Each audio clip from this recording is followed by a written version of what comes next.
계속 갈구하라. 바보가 되어라. 감사합니다. 오늘 세계 최고의 명문 중 하나인 이 대학의 학위 수여식에서 여러분과 함께하게 되어 영광입니다.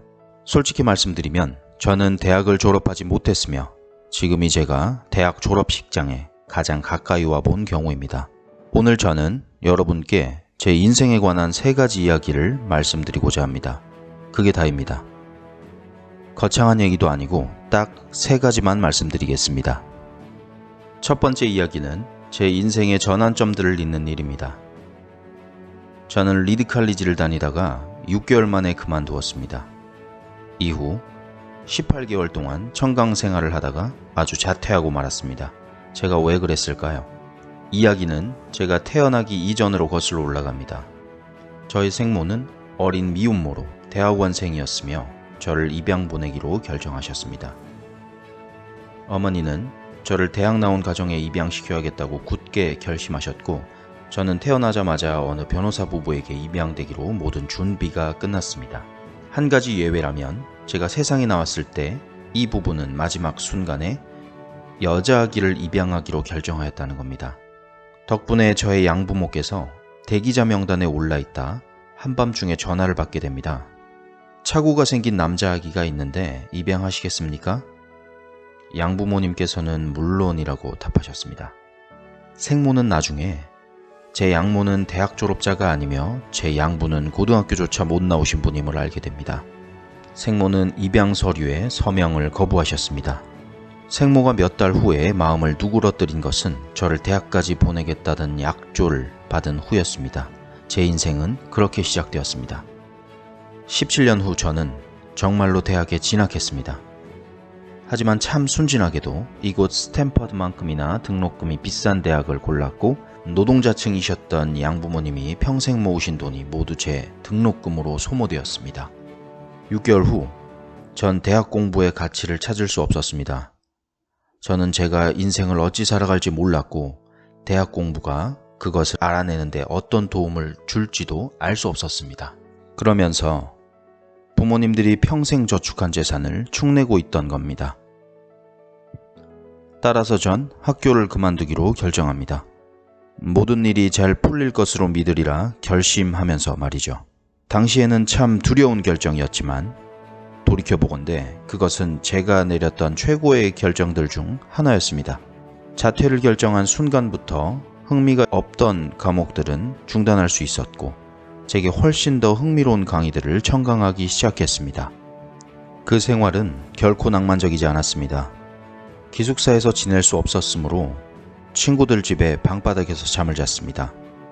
콜라병을 반납하고 받은 5센트씩을 모아 끼니를 해결했고 사원에서 주는 맛있는 식사를 얻어먹기 위해 매주 일요일 밤마다 마을을 가로질러 7마일을 걸었습니다. 그래도 좋았습니다. 그리고 제가 호기심과 직관대로 행동하면서 마주친 것들 중 상당 부분이 후에 돌이켜보니 무한히 값진 것들이었습니다. 한 가지 예를 들죠. 당시 리드 칼리지에는 이 나라 최고의 필기체 강좌가 있었습니다. 캠퍼스 곳곳에 붙은 포스터, 모든 서랍의 라벨마다 참으로 아름다운 필체로 적혀 있었습니다. 자퇴한 저는 정규 강의들을 들을 필요가 없었기에 서체 강좌를 수강해서 이것을 배우겠다고 결심했습니다. 그때 저는 세리프체와 산세리프체를 다른 글씨의 조합 사이의 그 여백의 다양함을 활자, 레이아웃을 훌륭하게 만드는 것에 대해 배웠고 좋은 글꼴의 조건에 대해서도 배웠습니다. 그것은 과학적인 방식으로는 도저히 표현해낼 수 없는 아름답고 유서 깊고 예술적으로 미묘한 것이어서 저는 매료되고 말았습니다. 사실 이때만 해도 이것이 제 인생에 어떤 도움이 될지 상상도 하지 못했습니다. 그러나 10년 후 저희가 최초의 매킨토시 컴퓨터를 설계할 때 이 모든 것들이 제게 되살아났습니다. 그리고 저희는 모든 것들을 맥의 디자인에 포함시켰습니다. 맥은 아름다운 글꼴을 가진 최초의 컴퓨터였습니다. 제가 대학에서 바로 그 강의를 청강하지 않았더라면 맥은 그렇게 다양한 글꼴을 지니거나 자간이 비례적으로 조절되는 서체를 가질 수 없었을 겁니다. 그리고 MS사의 윈도우가 그저 맥을 본뜬 것이기에 퍼스널 컴퓨터 또한 결코 그런 글꼴을 가질 수 없었을 겁니다. 제가 대학을 그만두지 않았더라면 그 서체의 수업을 청강하지 않았을 것이고 PC들 또한 오늘날 가지고 있는 아름다운 서체들을 가질 수 없었을 것입니다. 물론 제가 대학 다니던 당시에는 미래를 생각하며 그런 계기들을 잊기가 불가능했습니다. 하지만 10년 후 뒤돌아보니 그런 점들이 너무나도 또렷하게 보였습니다. 다시 말씀드리지만 이 순간들이 앞으로의 인생에서 어찌 연결될지는 알 수 없습니다. 그것들은 나중에 뒤돌아보고서야 그 연관성들을 깨닫게 되는 것입니다. 그러므로 여러분은 현재와 미래가 어떻게든 연결된다는 걸 믿어야 합니다. 무언가를 믿어야 합니다. 그게 용기든 운명이든 인생이든 인연이든 그 무엇이든 간에 말입니다. 왜냐하면 현재가 미래로 연결된다는 믿음이 여러분의 가슴을 따라 살아갈 자신감을 줄 것이기 때문입니다. 아무리 험한 길이라 하더라도 말입니다. 그리고 그것이 인생의 모든 차이를 만들어냅니다. 둘째 이야기는 사랑과 상실에 관한 것입니다. 저는 행운아였습니다. 일찌감치 제 인생에서 사랑하는 것을 찾아냈으니까요.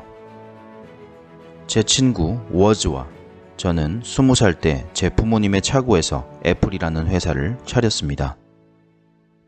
열심히 일했고 10년 만에 애플은 달랑 2명뿐인 차고에서 4,000명이 넘는 종업원을 거느린 20억 달러 규모의 대기업으로 성장했습니다.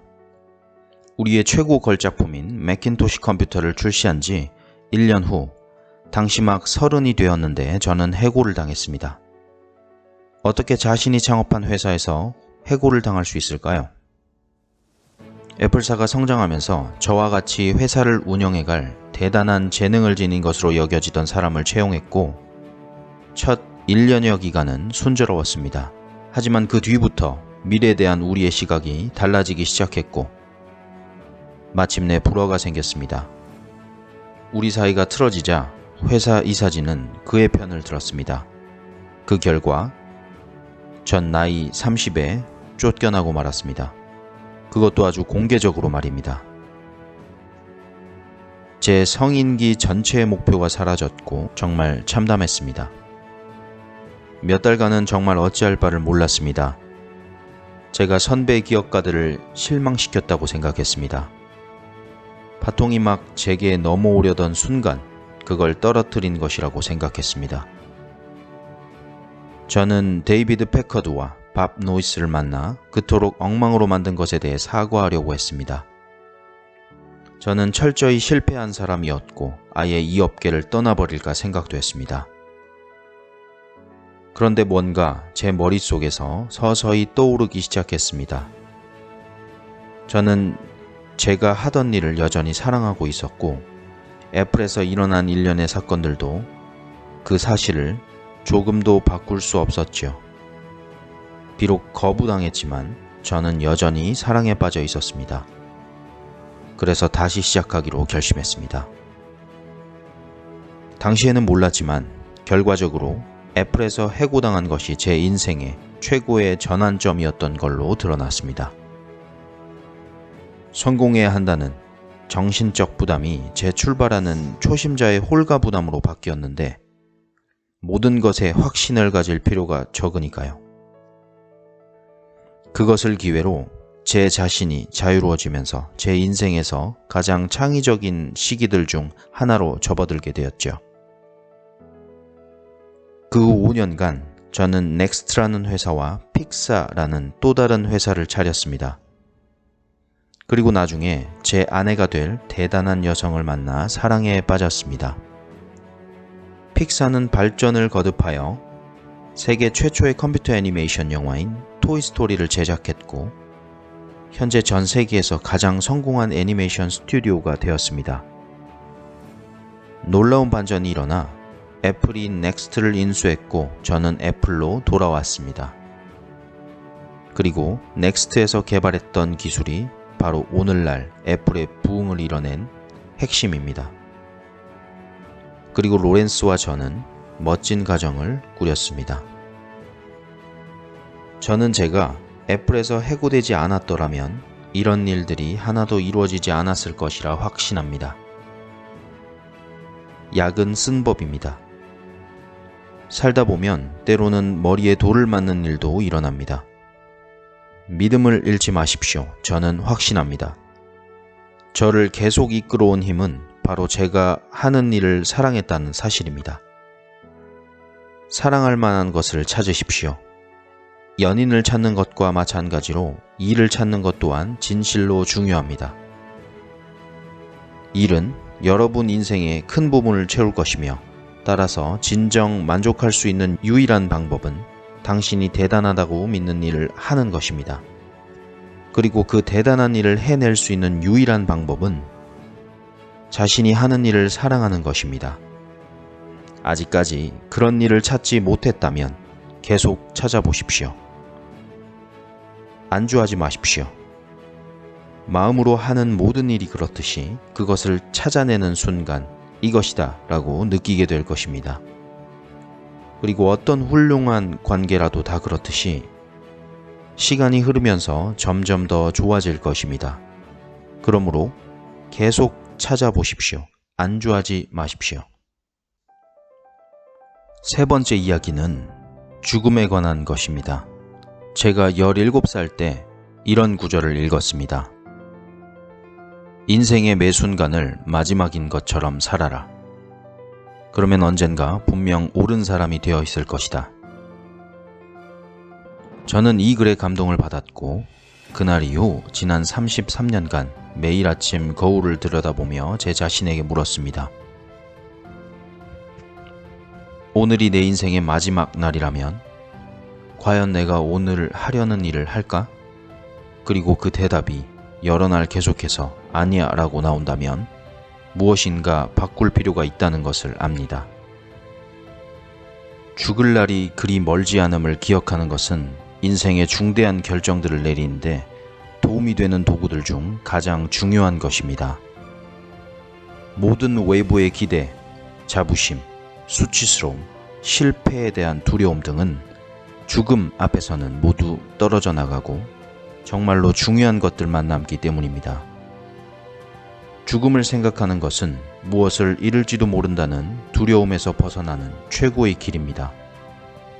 이미 가진 것이 하나도 없습니다. 가슴으로 느끼는 대로 따르지 않을 이유가 없습니다. 약 1년 전에 저는 암 진단을 받았습니다. 오전 7시 30분에 스캔을 받았는데 제 췌장에 종양이 있음을 분명히 보여주었습니다. 저는 췌장이 무엇인지도 몰랐습니다. 의사들은 이것이 치유 불가능한 종류의 암이라고 말하면서 제가 앞으로 3개월에서 6개월 이상은 살 수 없을 것이라고 말했습니다. 의사는 제게 집으로 돌아가 주변을 정리하라고 했는데 이 말은 죽을 준비를 하라는 의사들의 표현입니다. 그리고 이 말은 또한 자녀들에게 앞으로 10년간 할 모든 이야기를 단 몇 달 만에 다 하라는 소리이기도 합니다. 이는 또 모든 일을 깔끔하게 마무리 짓고 유족들이 가급적 편안해지도록 하라는 말이기도 합니다. 작별 인사를 해두라는 소리이기도 하지요. 저는 이 진단대로 하루를 보냈습니다. 그날 저녁 늦게 조직검사를 받았는데 제 식도를 따라 내시경을 집어넣은 후 위를 통과하고 장을 거쳐 췌장에 작은 바늘을 찔러 넣은 다음 종양에서 세포 몇 개를 채취했습니다. 저는 차분했습니다. 그 자리에 있던 제 아내의 말에 따르면 의사들이 현미경으로 세포들을 관찰하다가 울기 시작했다더군요. 제 암이 매우 희귀한 췌장암으로 수술로 치료가 가능한 것이기 때문입니다. 저는 그렇게 수술을 받았고 고맙게도 지금 아무렇지도 않습니다. 그것이 제가 죽음에 가장 가까이 가본 경험입니다. 그리고 앞으로 수십 년 살아가는 동안 다시는 그런 일이 없기를 바랍니다. 죽음의 고비를 넘기고 보니 이제 여러분에게 죽음이 유용하긴 하나 순전히 상상 속의 개념이었을 때보다 좀 더 확신을 가지고 이렇게 말씀드릴 수가 있습니다. 죽고 싶은 사람은 아무도 없습니다. 천국에 가고 싶은 사람들조차 죽어서 거기에 가려고 하진 않습니다. 그럼에도 불구하고 죽음은 우리 인간이 공유하는 최종 도착지입니다. 어느 누구도 그것을 피하지 못했습니다. 원래 그래야 하는 것입니다. 왜냐하면 죽음은 생명이 만들어낸 최고의 발명품이기 때문입니다. 죽음은 생명의 변화인자입니다. 죽음은 옛 것을 처분하여 새로운 것을 수용할 자리를 만듭니다. 지금은 여러분이 새로운 것이지만 그리 멀지 않은 장래에 여러분은 점점 낡아지게 되고 점차 처분될 것입니다. 너무 노골적으로 말씀드려 죄송하지만 그것이 분명한 사실입니다. 여러분에게 주어진 시간은 유한합니다. 남의 인생을 사느라 그 시간을 낭비하지 마십시오. 독단의 덫에 빠지지 마십시오. 남들의 생각에서 나온 결론에 맞추어 사는 것을 말합니다. 남들의 의견에서 나오는 잡음에 여러분 내면의 소리가 묻히도록 하지 마십시오. 그리고 가장 중요한 것은 용기를 내어 여러분의 가슴과 직관을 따라가는 것입니다. 진정 자신이 무엇이 되고 싶어 하는가를 이미 똑똑히 알고 있습니다. 그 밖의 모든 것들은 부차적인 것입니다. 제가 어릴 때 The Whole Earth Catalog라고 하는 대단한 잡지가 있었습니다. 저희 세대에게는 가장 권위 있는 책들 중 하나였죠. 이곳에서 멀지 않은 멜로파크에서 살던 스튜어트 브랜드라는 사람이 만들었죠. 그는 나름의 시적인 감각을 동원하여 그 책에 생명을 불어넣었습니다. 당시가 1960년대 후반으로 PC라든가 데스크톱 출판 기술이 나오기 이전이었습니다. 당연히 타자기, 가위, 그리고 폴라로이드, 카메라만 가지고 만들어졌습니다. 그것은 일종의 문고판 검색 엔진 구글과도 같은 것이었는데 구글이 등장하기 35년 전의 일이었습니다. 이상적인 사고들이 담겨 있었고 깔끔한 도구와 기발한 아이디어들이 흘러넘쳤습니다. 스튜어트와 그의 팀은 The Whole Earth Catalog를 몇 회 정도 발간했고 나올 만큼 나왔다 싶었을 때 마지막 호를 냈습니다. 그것이 1970년대 중반이었고 제가 여러분 나이쯤 되었을 때입니다. 그 마지막 호의 뒷표지에는 이른 아침 어느 시골길 풍경을 담은 사진이 실려 있었는데 여러분이 모험심이 좀 있는 사람이라면 히치하이킹을 하며 가보았을 법한 그런 곳이었습니다. 그 사진 아래에는 이런 문구가 있었습니다. Stay hungry, stay foolish. 계속 갈구하라. 바보가 되어라. 이것이 그들이 할 일을 모두 마치고 남긴 작별 인사였습니다. Stay hungry, stay foolish. 저 또한 언제나 그렇게 살기를 바래왔습니다. 이제 졸업을 하고 새로운 세상으로 나아가는 여러분께 같은 말씀을 드립니다. 계속 갈구하십시오. 바보가 되십시오. 감사합니다.